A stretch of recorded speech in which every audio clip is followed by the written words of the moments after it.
You're watching a Big Z review. 28 years later is a new zombie action horror flick.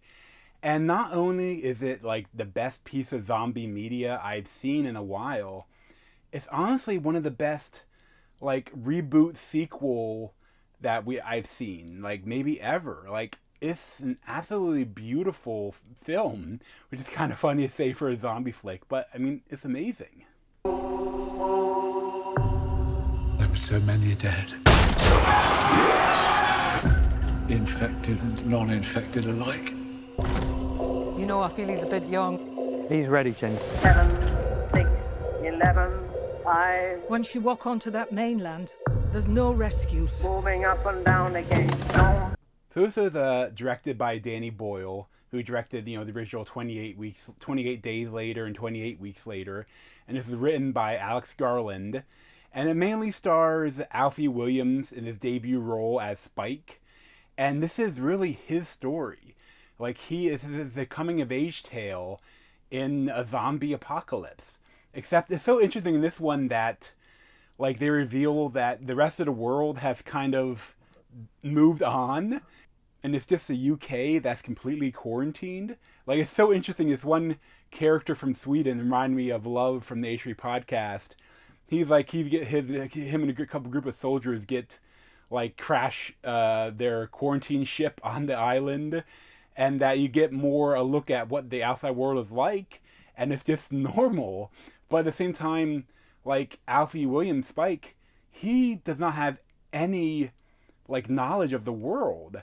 Like it's something like the adults, like his parents, Jodie Comer and Aaron Taylor Johnson, like they remember as kids, the modern world.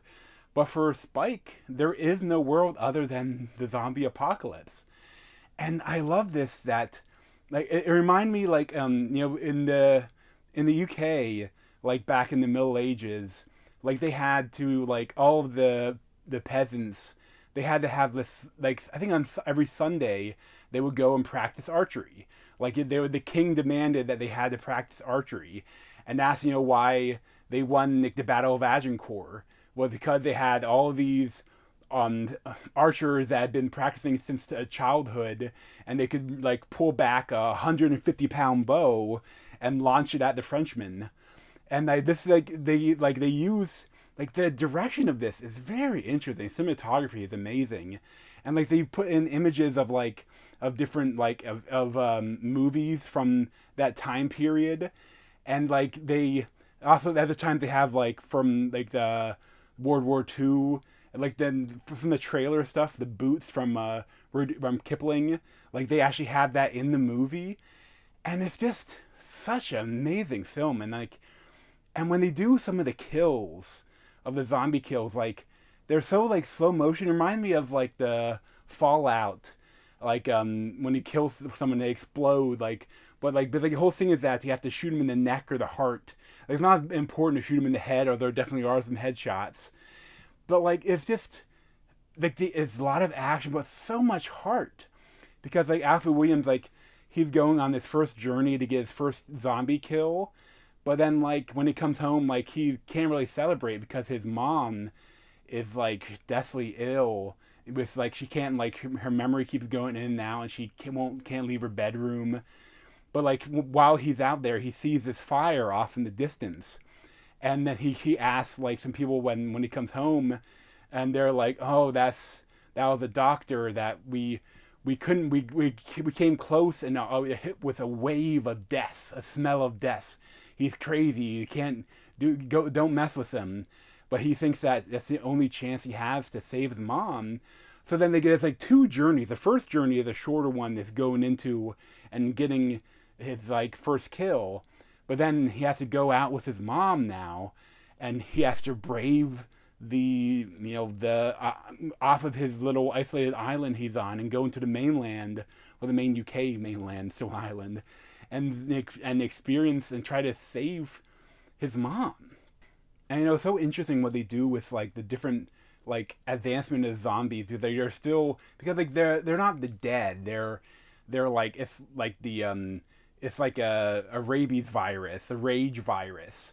So they're like still alive, but they have these like slow ones, these like fat ones that are just eating like worms and stuff. But then they have these other ones that are more the faster ones. Then they have the alphas with big flopping Johnsons all over the place. Although it is kind of funny, because is a kid actor is in every single shot. Like like all of the dicks are prosthetic. So, but I think that's good because that's definitely an elephant trunk that the one guy has. But it's just so much about this movie is like thrilling, but then there's so much heart. Like the scenes with Alfie Williams and Ray Fiennes, with like with Memento Mori and Memento Mori, remember that you must die and remember that you must love. Like there's so much just beautiful stuff in here.